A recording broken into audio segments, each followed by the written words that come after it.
that again. Good morning, good morning, good morning. See, new design, new layout, new studio. Good morning, good morning, good morning. It is 8 minutes past the hour on this 11th day of November. And welcome to another episode of hashtag Truth Be Told / JD Live, your early morning. Get up, wake up, wake up. Your information, inspiration, motivation in the morning with conversation that promotes elevation. It is Veterans Day. And for those who serve, I salute you. Today is your day. Thank you for your service. Thank you for what you continue to do, because you are always serving. You're just not serving in uniform right now. Also, today is a lot of folks' birthday. So if today is your birthday or your anniversary or a special day, let me ring the bell for you. Let me give you a round of applause. Today is your special day. I've got to say happy birthday to a few special people in my life. To Nicole Trahan, happy birthday. To Sheila Trahan, happy birthday. And to Todd Sterling, happy birthday. And everybody else out there that's celebrating the birthday. You know, I'm never in here by myself, but we are broadcasting live right now. So tell a friend to tell a friend. We're on Facebook Live, Twitter Live, and we're on Instagram Live. You can follow us at DJDMS. We're also on YouTube at 100 BLK Media. And I'm never in here by myself. I always find a little help from my friends. He is my resident Lamar Burton. He is the brother who always says that reading is fundamental. In times like now, reading is essential and needed. Y'all put your hands together. You know, from the Griot Podcast and the Sean P Experience, it's my man himself, Sean P. Sean, raise your camera up, bro. What's going on? What's going on? Brother, raise me up a little bit. What's happening, man? What's going on, Joe? How you doing? How you doing, man? How you doing? What's going on with y'all, man? I miss y'all, bro.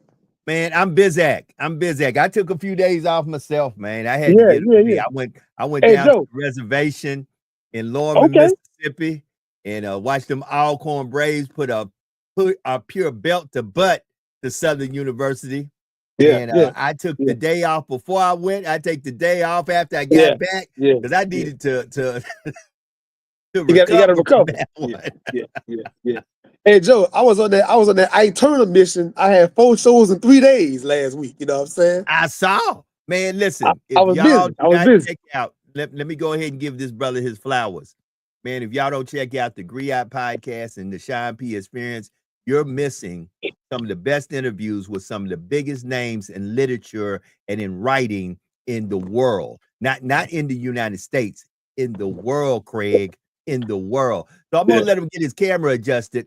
I'm good. Take your time to get it right, man. But man, you were on, as a Tribe Called Quest would say, you were on a world tour. Yes. But Joe, I got a question for you. Would it be a Veterans Day? A not serious question. What is your Veterans Day your format, right? So a sister told me last night at work, she said, Sean, look, go to IHOP in the morning, get it to then you go to Chick-fil-A. She had a whole layout, Joe. Now for myself, I go to Waffle House. I go to IHOP in the morning. Okay. I go to Olive Garden for lunch. And then for dinner, I go to Applebee's or Chili's or something like that. So how do you do it is the question. You know, I'll be very honest with you, man. I flash my veterans card every now and then, and I'll be real with you.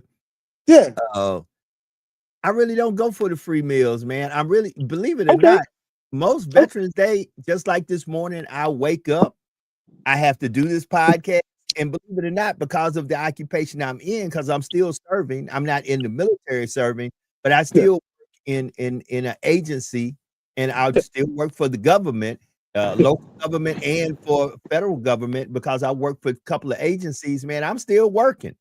Speaking of which, the government is still closed. Don't think this little so-called agreement they got has went through. It hasn't yet.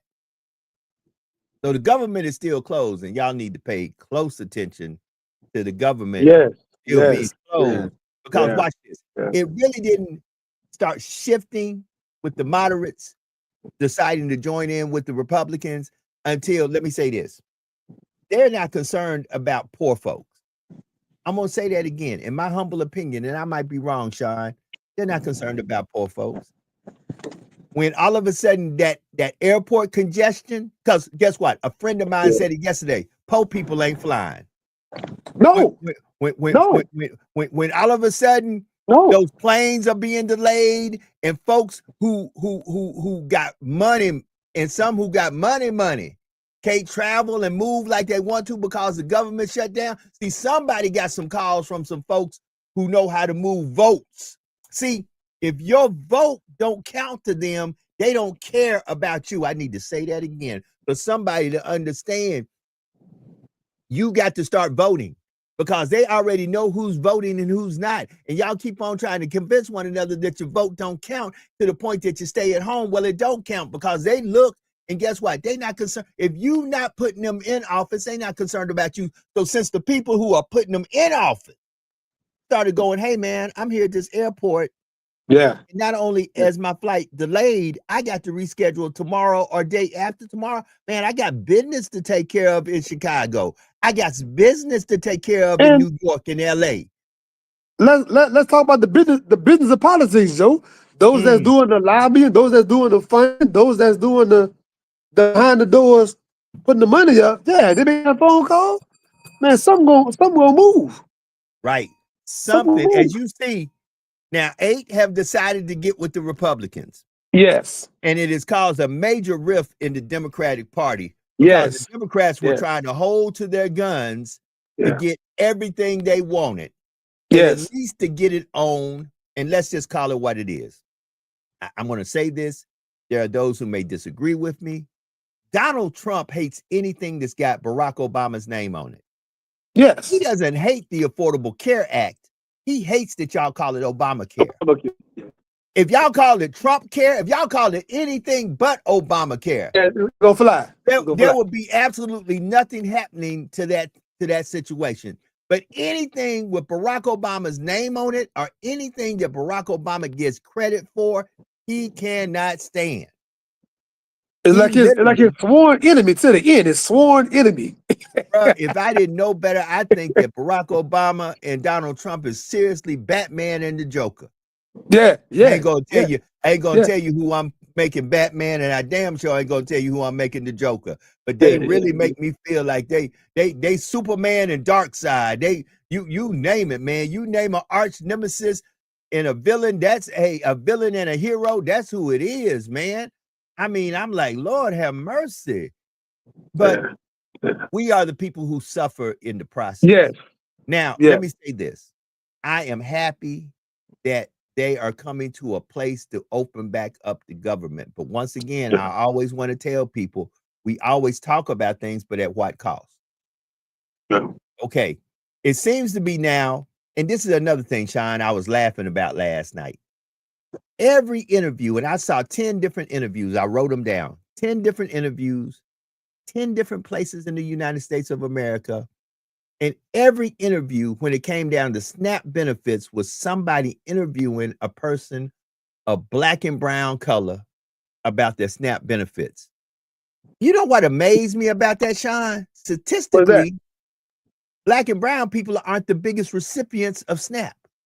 But I did not see one person in the category that is statistically the largest number of folks who get SNAP benefits, which are Caucasians, which are white folks, being interviewed by anybody about how they feel about losing their SNAP benefits. I did not see one interview with one Caucasian person asking them, how do you feel about losing your SNAP benefits? Because it is propagated that they don't get SNAP benefits. It is propagated the only people getting quote unquote welfare or government assistance is black and brown folks. And that's where, family, we got to wake up how the propaganda machine is putting us out there as if we're the only people that are the needy and the greedy.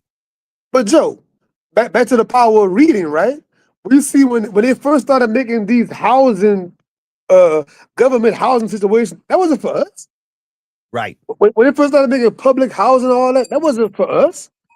But they eventually made us the face of the quote unquote ghetto and the face of the projects and the face of welfare. That wasn't on us in the beginning of that. And then the crack epidemic hit. We became the face of the crack babies and all this and that kind of stuff they was trying to make up. We wasn't the number one people doing that either. Well, once again, like I said, it's not a problem. Understand. There's legislation out now. Right now, we got a war on opioids. On opioids and on fentanyl. No, they're sick. They're sick. On opioids and fentanyl. These war sick. On these drugs are because these drugs are now showing up in little Johnny and little Jane's neighborhood. Once again, look, they just had a murder. They just had a murder in the city I live in, the city we live in, yesterday. Oh wow! Now, let me ring a bell. Yeah. I'm not going to talk about that murder, but I'm going to talk about Okay. I also had the Holy Ghost Trio Festival Parade and Festival in Opelousas, where there was a whole lot of Black and brown folks. When I say whole lot, thousands of Black and brown folks. Wow. Okay. And there was nobody who got shot. Yes. There was a few altercations, minor altercations. Okay. However, those were resolved quickly. Yeah. There was a few folks walking around who shouldn't have had guns on them. Those guns were confiscated. Be exact, 4 guns were confiscated. Okay. And nobody got murdered. Nobody got shot. Nobody pulled out a gun. Hey, to me, when you get Black and brown folks together and there's alcohol and illicit music and a good time having, and we just have a couple of tussles. Hey man, I'm ringing the bell. A win is the win. A win is the win. We're gonna celebrate those wins. We're gonna celebrate those wins. However, tragically, in the city I live in, because I work in this municipality that's about 30 minutes up going north from where I live, but in the municipality I live in the city. But see, I ain't gonna do like Trump.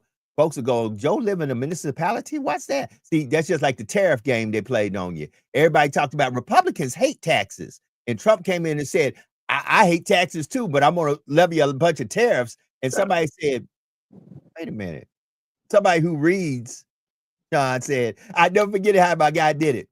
Wait a minute. A tariff is a tax. So I just called it another name that you ain't never heard it called before. And all of a sudden, what I'm against is what I'm for. No, if you say you're gonna put a lot of tariffs and this fictitious $2,000 check, or you got people jumping around over 2 things right now, like it's about to happen, and ain't no legislation went in place say it's going to happen. Trump's getting ready to send us all a $2,000 check. And man, did you hear? They're gonna make that you can finance your house for 50 years. I heard about that. Heard about that. Let me tell you something. Until the ink is dried and it is in place, if was a fifth, we all be drunk. Right. Because right now the government is still closed. They have not solidified this agreement that 8 folks decided to cross the aisle, and all it takes is one of those 8 to change their mind before the vote is casted. And guess what? We back at square one. Man. So, I mean, out of all times, why is the news be abreast? I mean, right now is a key time to stay plugged in, stay tuned with them, man, because we're living in some real serious times right now, man. Hey, John, my mama and daddy always told me, and I didn't learn this until a few years ago, to be honest. It wasn't that many years ago till I learned this. Never count your chickens before they hatch. No. I ain't trusting nothing until it's done. So, with 22 minutes past the hour, let me do this. Sean, first, let me thank you for your service. Navy man, happy Veterans Day to you. Big ups to all my brothers out there that are on the seas and in the air and all over the place, because the Navy is all over the waters and all over some other places too. I call them squids, and that's my laughing, joking way of doing it, because my oldest son is a squid also. But big ups to all my Navy guys. I know I got a bunch of guys on here that are from the Marines. Yep. Y'all the most craziest folks on the planet. Yes, they are. I meant it, and I'm gonna keep it that way.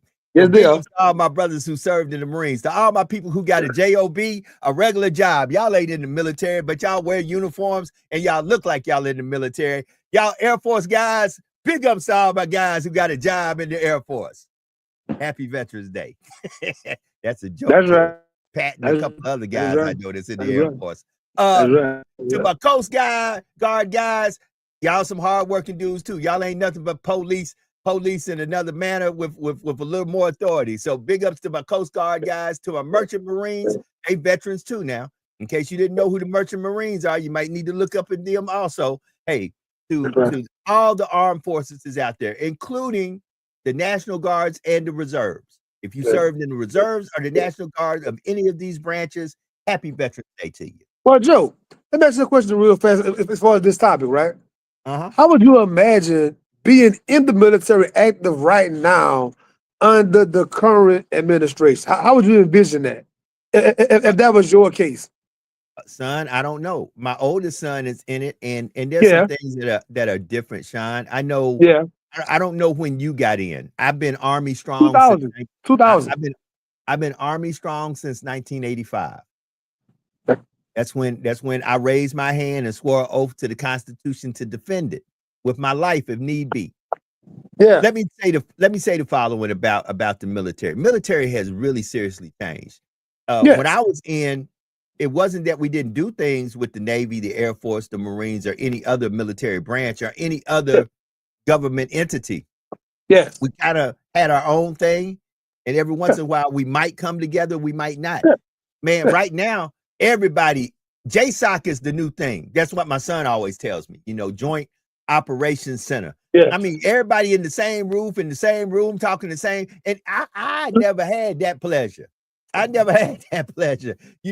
I might run into a Marine or a Navy guy every blue moon, an Air Force guy, but we had our own base and we were doing our own thing and they were doing their own thing.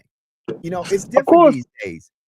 Being in the Navy, we were transporting Marines to different things, and we had air crew on our ship doing air operations and all that. So, being on the aircraft carrier, you kind of sort of had kind of a thing like that going on, Yeah, only time I even talked to you guys was like, I'll be honest, when I was in Iraq, I remember a couple of times because I was in an infantry support unit that was a forward observing unit. We would go try to find the enemy, see the enemy, mark the enemy, and tell people, hey, don't go there. That's where the tanks are. That's where the troops are. Or we would send fire missions to the enemy. That's about the only time I talked to you guys. You were doing recon, Joe? You were doing recon? I would look and feel, and then we do this number. Well, what do you think we need to do?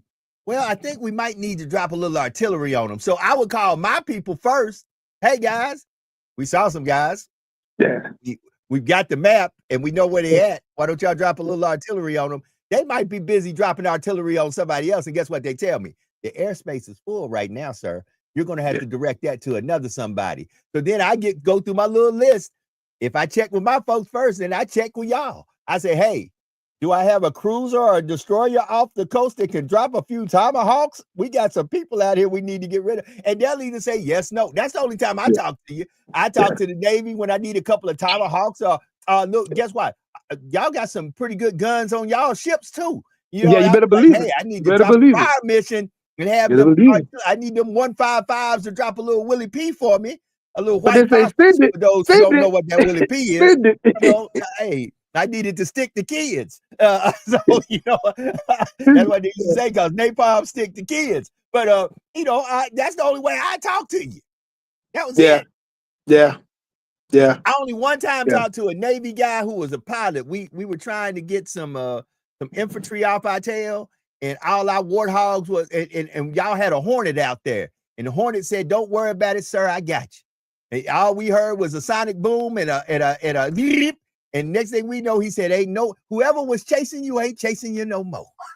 Yeah. Hey, so you said 1985, right? 1985, sir. I was 4 years old in 85, which is crazy.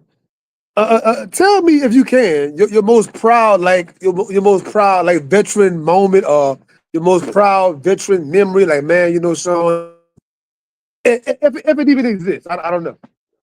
John, I'll be honest with you. Okay. You know me personally. Yes, You know sir. me personally. I'm about 5'8". I'm overweight now. I used to not be overweight, but I'm 5'8". I'm probably about 180, 189, maybe between 190 and 195 Now, right hold now. on, Joe. Hold on, Joe. You my size, roughly, basically. Right, I don't right. feel overweight. So hold on. Trust me. For our height, we need to be about 170. And I'm doing everything right now to work out and lose weight. Now listen, I ain't got no big fat beer belly. I don't drink or nothing like that, but I can tone up a little bit more. And I do Yeah, work I out. get it. Sean know that I because get it. Sean see me. Sean know I be biking, running, all that good Oh yeah, stuff. oh yeah, oh yeah. So Oh, so in my military days, I was really just lean, mean fighting machine, but still yeah, I was a little man. I wasn't no big, tall, 6 something, yeah. built like a, as I tell people, an army tank. So when Yes, man. sometimes when I was an infantry guy, I started off as an artillery guy. I was always combat arms. So when I went to some of these training, when I went to air assault school and I went to airborne school, and because I was an infantry officer, I had no other choice. I had to go to Ranger school.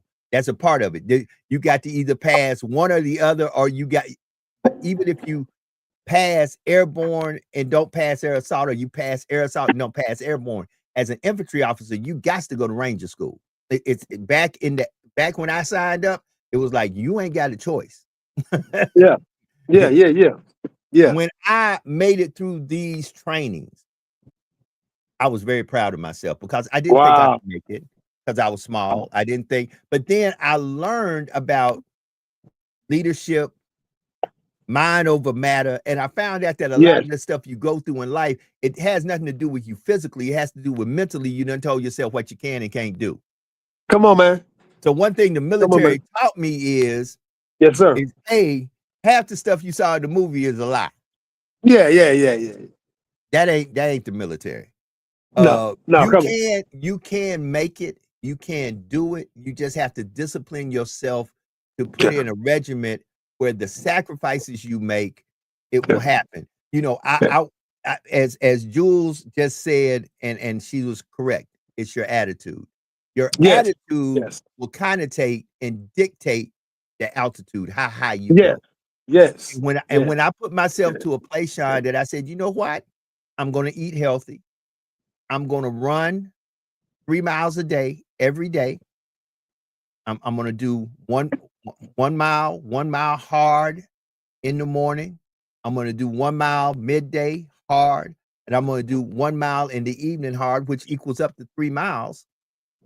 I come to find out that it's really what you say you're going to do and what you sacrifice not doing.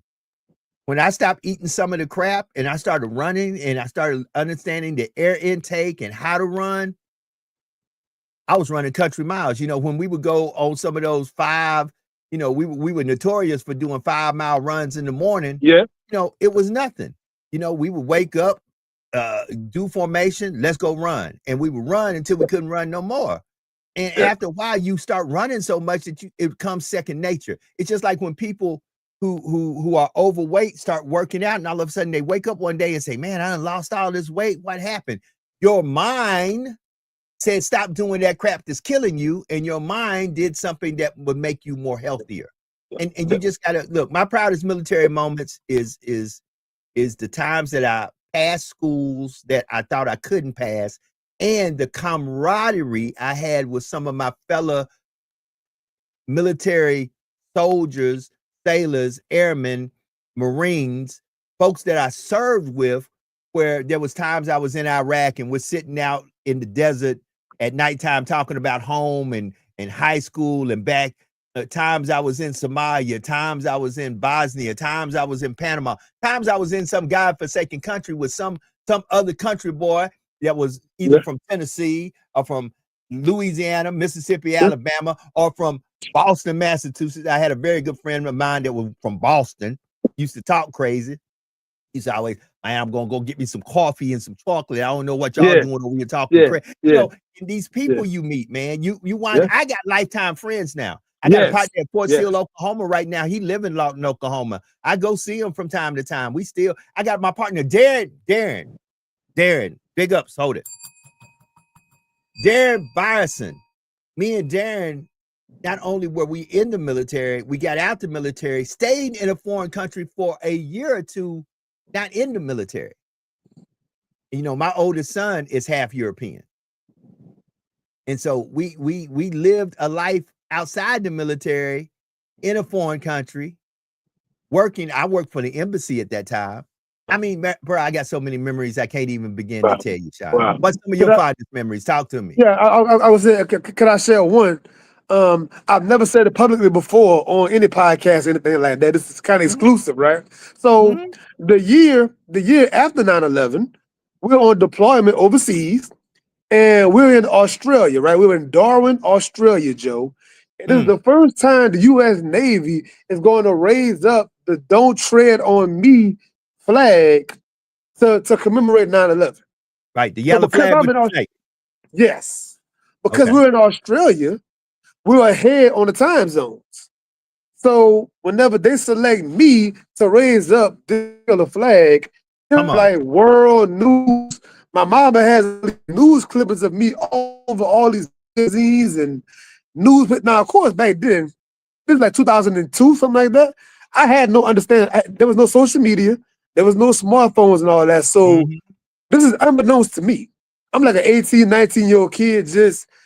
I got selected. Hey, you Polador, go and do this thing at 6 in the morning, 7 in the morning. You know, of course, we are all night clubbing and partying and all that. So in my little uniform, go out there, raise the flag up. I think nothing of it at all, Joe, in real time. But my point to you is, hindsight looking back on it, like, that was actual naval history. That's world history. Like, I'm a part of naval history for the rest of my life. And my point is, sometimes things happen so fast in your life, and in real time, you don't realize the significance and the importance and the gravity of it when it's happening. Right. But, you know, anybody watching the podcast today or whenever, like, just take things more slowly if you can, and really try to enjoy the moment. I also be focused on partying and clubbing all night. The 6 in the morning, Joe, was an inconvenience to me. That's how I felt at 18, 19 years old. And I regret that, you know, to be honest. You know, I look back and I remember when I was stationed in Alexandria, Egypt, and we went up to Cairo and we went to see the pyramids. There are places that the military has taken me. Yes. You know, I laugh. Yeah. My oldest son, Alexander Darrell Anderson, and big ups to Lieutenant Commander Anderson, who was born in Nuremberg, Germany. He was not born in an American hospital. He was born in Nuremberg, Germany, in a German hospital, because at that time, and be exact, his mother and I were never married. But dual citizenship. Actually, he's got 3 citizenships. He's got French, German, and American. But decided to go the American way. You know, and you go back and you look at those times. You know, I remember when I was in Nuremberg. I used to be stationed in Nuremberg. That's my first overseas duty station. Merrill Barracks, Nuremberg, Germany. They called it the Gangster Hotel. Merrill Barracks used to be home of the German notorious SS. During World War II. To be exact, when I first got to Merrill Barracks, I looked at it and it still had shelling holes in it from where Patton rolled up and tried to blow it off the map with his tank regiment. Yeah. That's crazy. They had a place on the street from Merrill Barracks called the Dusendijks, and it was literally the big auditorium where Hitler used to speak and give some of his most heinous speeches to the people about how the Germans were going to take over everything. And, you know, when I had the opportunity to see, I actually saw a concentration camp. I was actually at a German concentration camp and saw it with my own eyes. I saw a prisoner of war camp. And there's things you see when we were in Korea and we went to the DMZ. When you go to that line where it said, you cross this line, it's on and popping. You know, it's just things we got to see, brother. We got to, the military was my first opportunity to see the motherland. I would have never on my own got to see the motherland. And, you know, I saw 4 different countries in Africa in the United States military. You know, the That's military crazy. let you get Crazy. to see places. I remember it was the military that got me to see my first penguin. My first penguin, I saw it aboard a Navy vessel in the military at the South Pole. I said, wow, that's a real penguin. You know, there's just things you'll get to see. Now, But Joe, you just at the South Pole, right? right, right. So you was at the South Pole. Right. That's crazy. That's crazy. So let me say this though. So let me say this to everybody out there that hears all the good stories. Let me tell y'all the truth about it. Let me tell y'all a little truth here. Yeah. When I raised my hand and swore my oath, I knew absolutely not what I was doing. I was just trying to get away. Yeah. So We didn't. Let me give these future generations who hear guys like me and Sean an ex-Navy guy, I'm an ex-Army guy. I am, and I have no shame in it. I'm 58 years old. I am less than 2 years from being 60. To be exact, because I am right now back in school to, if the Lord allows me to, and I believe he will, I see light at the end of the tunnel. I am in a PhD program to get my PhD in criminal justice. I'm still the same Joe. I don't need Dr. Joe. I don't need that title though. I need that knowledge. See, what do we call you at that point? We call you doc. We got doctor. Which one? There's one doctor in my family. There's two. There's two. Okay. I actually have a daughter. Who's a marine biologist. But I have my grandson. His nickname is Dr. J. His name is Jordan Lilly. His name is Jordan Quest. Jordan Quest Lilly. So I don't call him Quest. I call him Dr. J because I want him to be all he can be, and I want him to be it sooner than I was. So let me say this. We got to stop chasing titles and we got to start chasing knowledge.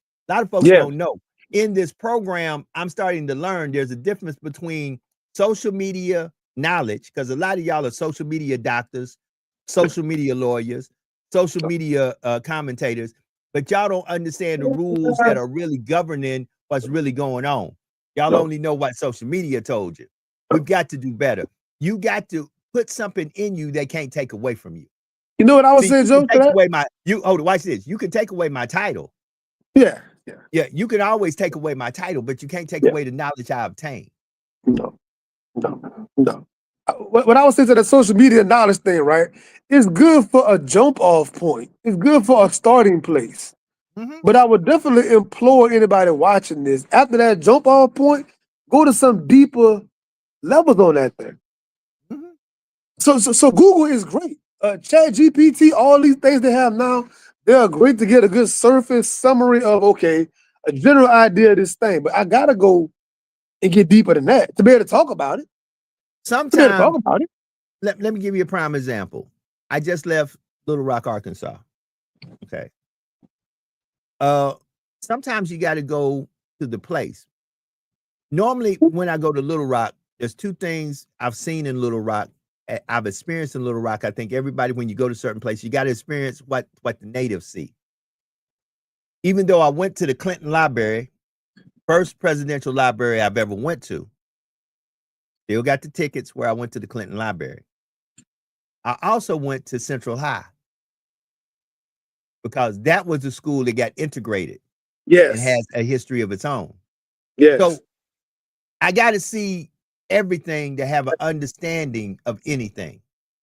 And that's the problem. Some of us try to stay one track minded. Like right now, I'm watching Black and brown folks who are giving themselves titles of community activists, revolutionaries, and all this. And don't get me wrong, if that's how you see it, who am I to say that's who you're not?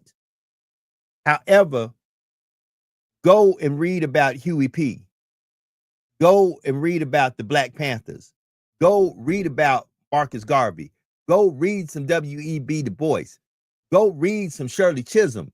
Go read some people who are real revolutionaries, real community activists, who in the face of everything against them said, hell no, I'm not budging or moving. Understand that our sister who said, I'm not giving up my bus seat, wasn't the first one to say it. She was just the one that had the better look that we felt like at that time to be the face of the movement. So just because you said it and we promoted you saying it and we said it was you, you may have not been the first, because even back then, Black folks were strategic enough to understand that certain folks, you can't be the face of the movement. You ain't got the look. You ain't got the charisma. You ain't got this. But once you become the face of the movement, you lose a lot. You gain a lot, but you lose a lot.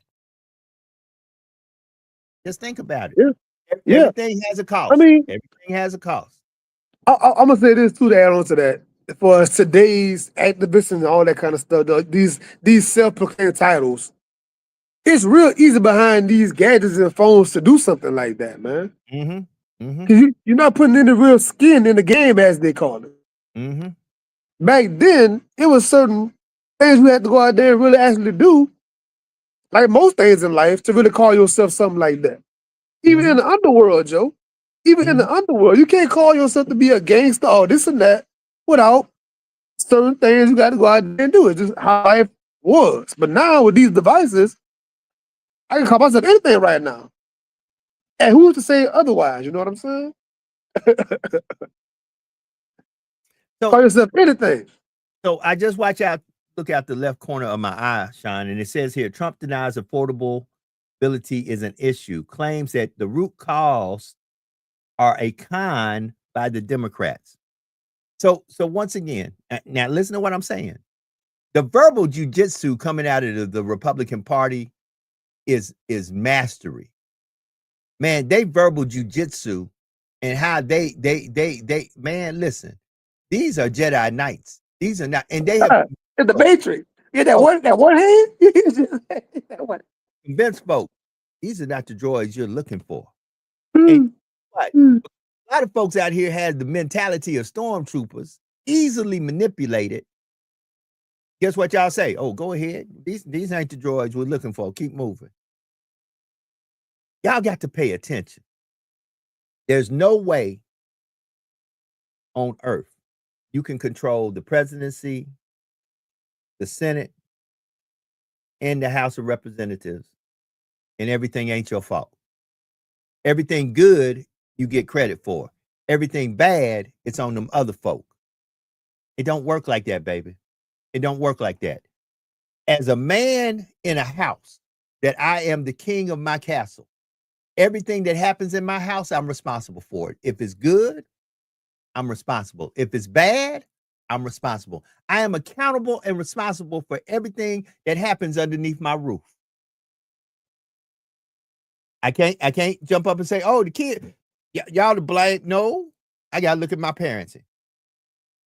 My wife, my woman, my spouse, my partner, for those who don't rock that way, whoever in the house that love you, because there are some men that have house that have other men in the house with them. I'm talking to anybody. If you are the king of your castle, whatever goes on in your castle, you respond, oh, my partner don't love me right. Well, you might need to look at what you put out. See, sometimes you got to look at yourself and say, why am I not receiving what I feel like I need to receive? Have I put myself in a position to receive it? Or am I myself pushing folk away from me? Right. So I heard of you the sun and she the moon, she reflects to you, right? Come on. So Sean, if as a man, I'm taking responsibility in my house, but all of a sudden I'm going to let you hold it because you only, once again, understand what a president is. A president, maybe some of y'all might need to go back and watch Good Will Hunting. Or I forgot the other little movie. There was another movie out there. I forgot the name of it. Had my man Joe Pesci in it. And Pesci was a bum at Harvard University. And he made it clear, the president ain't nothing but a bum, an elected bum. He represents the people. So you guys start asking yourself, and I say this again, are the people y'all putting in these political positions, how many of them have lived the life that you live? In order for me to represent you, sometimes I got to know exactly what you've been through. And here you are, you're electing folks that kids have never went to public school, but you're electing folks to resolve a public school issue that their kids ain't never went to public school. Man, Joe, it's funny you saying this, right? On the way coming to this, hearing the podcast about these senators and all that stuff, the guy was saying, some of these people are so out of touch.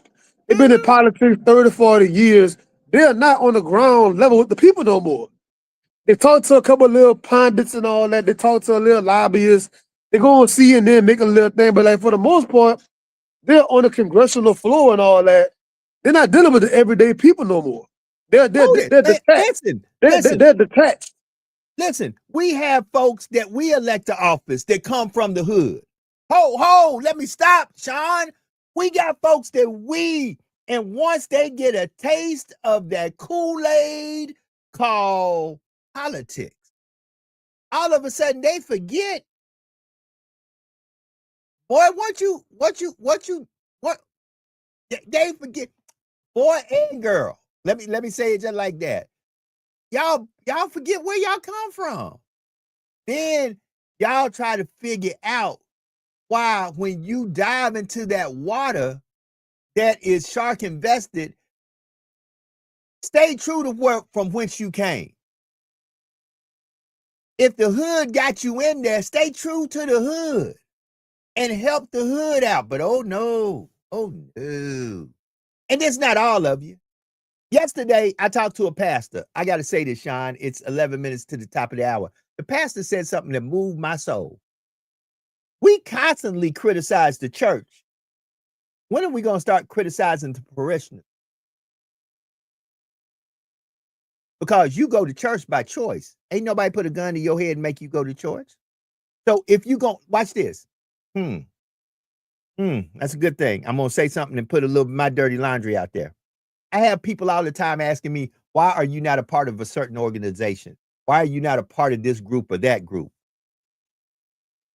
I have to be 100% committed before I do anything. And right now, I am committed to an organization and a group, and I cannot commit myself to anybody else. Why? Because that will spread me too thin. See, I don't need all these plaques hanging on my wall. All the plaques hanging on my wall come from one organization and one organization only. That's the one I'm in and the one I represent. I don't need 50 million plaques from 50 million organizations because now I done spread myself too thin. See, some of y'all are too busy trying to be popular. I am working in purpose. My purpose may never be popular, but my purpose will get to the point and will produce a resolution to help my people. You know what else too, Joe? With you being like that, you're able to stand more solid and firm on what you're saying. Some of the folks that's a part of all these things, you got to kind of try to double talk because you never know what room you're going to be in next. You never know who you're going to be around next. You don't want to misspeak and upset them and then made them mad. If you're on that straight and narrow line, I can just talk freely. I'm not worried about stuff like that. John, I learned this the hard way. And something that I kind of was in but really wasn't in.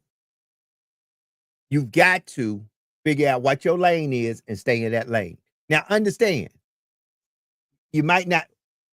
You got to choose sometime between popularity and purpose. And that's hard because folks want to be popular. Folks want to be influencers. Folks want to be liked. I done got to the point in my life, I give less than a damn, Sean, how people feel about me. I have a purpose.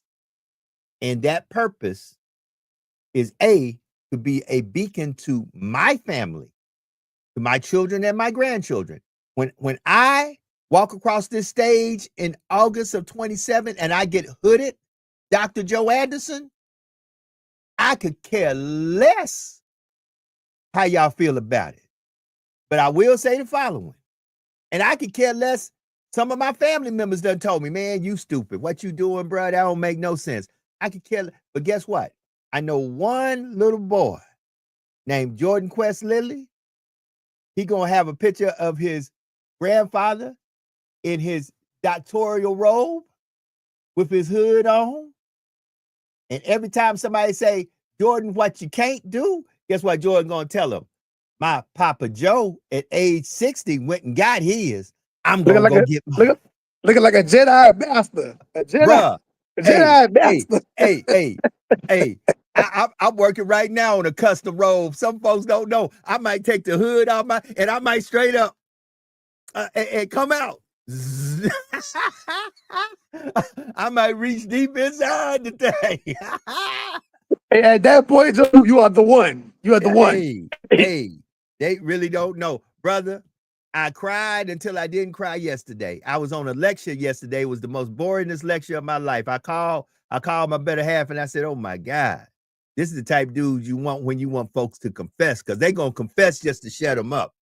Man, I confess. I did it. But I realized something. I done made it over the hard part now. I done turned in 2 papers. They were very difficult papers to write. Both my papers got rejected. I had to rewrite them, rework them, had to learn how to work. See, watch this. We got to learn how to work these channels that you're normally not used to being in. See, I didn't know I need to have 5 doctors I know who already done been through this, who can review my stuff and say, hey, doc, that sound good, but it ain't got no substance. Your professor gonna kick it back and say, oh, good words, nice, but no, because what you do can't have a crescendo to it. It has to have logic. See, I can't walk in there and talk like I'm James T. Kirk. See, I compare my journey right now in this doctoral degree as me being on Star Trek. You got Kirk, who was a finesser. Oh, Kirk was a finesser. Oh, let me talk to you, ladies. Let me talk to you. Let me talk to you, Cleons. Let me talk to you. Let me talk to you, Romulans. He was a finesser, but the person who always made sure they were straight was Spock. Spock was pure. Hold up, Kirk. That's not logical. And when you're dealing with doctoral degrees, all that finessing ain't gonna do nothing. You best hit them with you best have a reference, a law, and a reference to that reference that does not override that reference. Because if you don't, they're gonna tell you what you wrote was pretty. Let me give a little tidbit for the channel for educational purposes, right? Come on. My whole time in college, 6 years.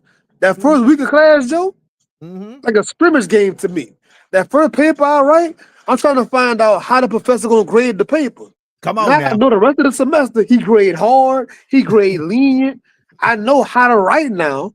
And then every paper thereafter, I'm writing it to that format right there, Joe. That first critique he giving me, now I know what not to do ever again the whole semester, and I will get an A in the class.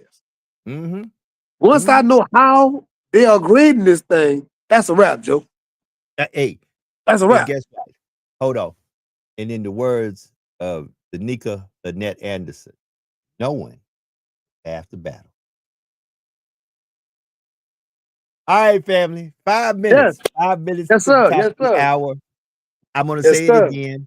We pray for everyone who is suffering during this time of government shutdown. Yes. That a resolution gets reached that brings the government back into operation. It will come at a cost. And the question will be, are you the people ready to pay the cost for the government to open back up? Because it's not going to just open back up and everything's going to be the way it needs to be like it was before. Things have seriously changed. There are some folks, once it opened back up, they ain't going to have their job. Their job is gone. It was planned that their job be gone. It's all gone. Yeah. Right. Hold it. And their job ain't coming back. Everybody ain't going to be happy when the government opens back up. Some of you who are SNAP recipients, you're good for 1 more year. If this plan that they have in place winds up being the plan that gets the government back open. However, your health is your wealth. And let me say the following. Yes. They have not come up with a resolution on health care. No. And let me say the following. Me giving you $2,000 does nothing if you have a disease or an illness where your medication costs $25,000 a month. Yes. Come on now. Okay, let me say that again. Me giving you $2,000 does absolutely nothing if the medication that keeps you alive costs $25,000 a month. I didn't say 2,500. I said 25,000.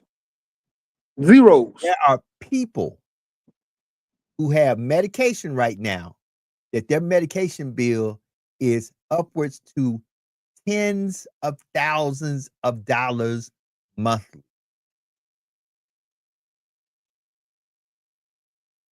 And then in today's inflation, I mean, $2,000 is like, was it like nothing? $2,000 is like, come on, man. Bro, Not saying you wouldn't want it as far as the everyday person, but $2,000 in the grand scheme of things, $2,000 is nothing, bro. And that's the problem. That's the problem. We can give you crumbs and make you feel like the crumbs is something.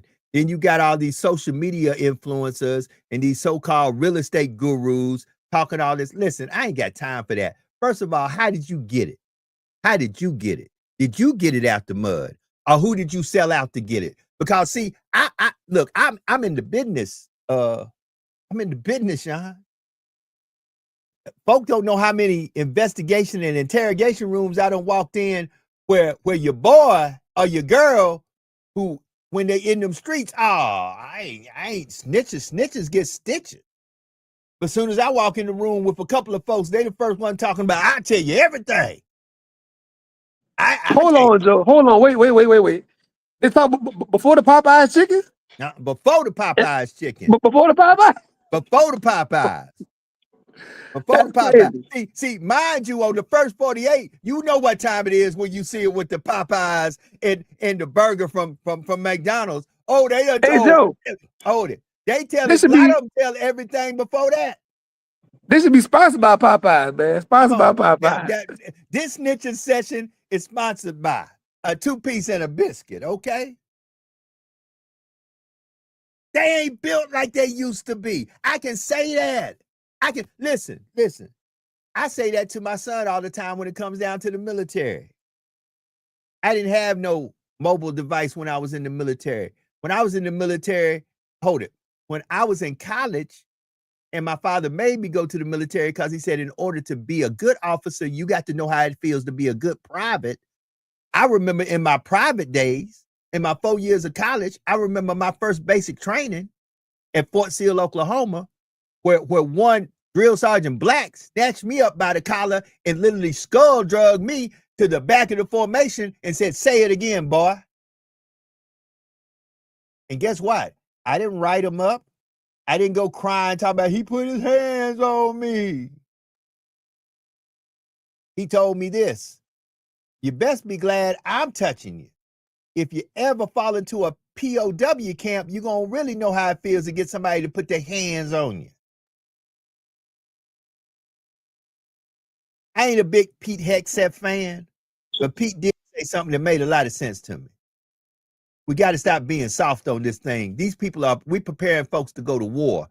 I've been in war.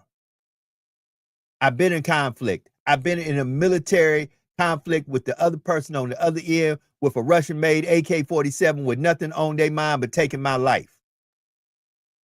Y'all, listen, I want all y'all real gangsters. Why don't y'all join the military? They need folk to fight. Just saying. I've been saying it for a long time. All right, brother. 1 minute past the hour, man. It's been real. It's been fun. Will I get to catch you tomorrow? I know you always working. You a busy man. I'll be here tomorrow. Man. Hold on. Tell me about the Griot podcast. Tell me about the Sean P. Tell me what you got going on. Let's get ready to get up out of here. Let's do it. So tonight on the Sean P. Experience, have a real major show. One of the biggest writers in modern times, award-winning Kiese Layman, is the second time he's going to be on the Sean P. Experience tonight at 5:00 p.m. Central Standard Time on YouTube. Go to the channel, subscribe, notification bell, like, share, all the things. Kiese Layman is going to be in the building. The writer of the award-winning book, Heavy, and also Long Division, he'll be in the building tonight on the Sean P. Experience. Don't miss it. That part. My man, Sean P. Love him dearly. Listen, family, 2 minutes past the hour. I got to get up out of here. Happy Veterans Day to everyone who has served. I got to work today. I've got business to do. But like Sean said, if you're a veteran, there are a lot of things that are free and available to you for today. There's a lot of good meals. You shouldn't have to pay for a meal because you did sacrifice raising your hand, swearing an oath, and you made it through. Let us be sensitive. I know it's not Memorial Day, but let us be sensitive to this. Our fellow veterans who came back, but left a brother or a sister over there because they didn't make it back due to them giving the ultimate sacrifice for this country. There are brothers and sisters who have a lot of remorse that they came back and their people didn't come back. So let's keep them in prayer. Those who have PTSD, those who have other illnesses that were brought on by them serving in the military, those who have lost an arm, a leg, or an appendage, or themselves were wounded in battle, but still lived and now are out the military. Let's have compassion for those also. All right, family, time for me to get up out of here. I'll be back tomorrow.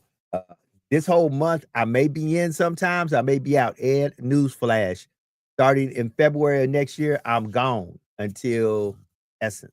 I will be gone until June. I will be gone. Essence is in July. I'll be gone until June. I will not have a broadcast from February until June the 1st. I will be gone. Time that I have things to do and other stuff to do, and I can't be on the podcast every morning. But guess what? Sean P will still be doing his thing. Other folks will be doing their thing. And I may have some brothers, I'm going to talk to Brother Bowtie. Brother Bowtie may take this over and make this still him being on here without me. And he can do that. So with that being said, be better today than you were yesterday, and do something today to bless somebody somewhere that no matter what you do, there's no earthly way you could ever get paid back by them, because what you gave free. And always remember that there is no secret what God can do, what he has done for others, willing he can do for you. For when God is with you, nothing or no one can stand against. Excuse me. Be blessed.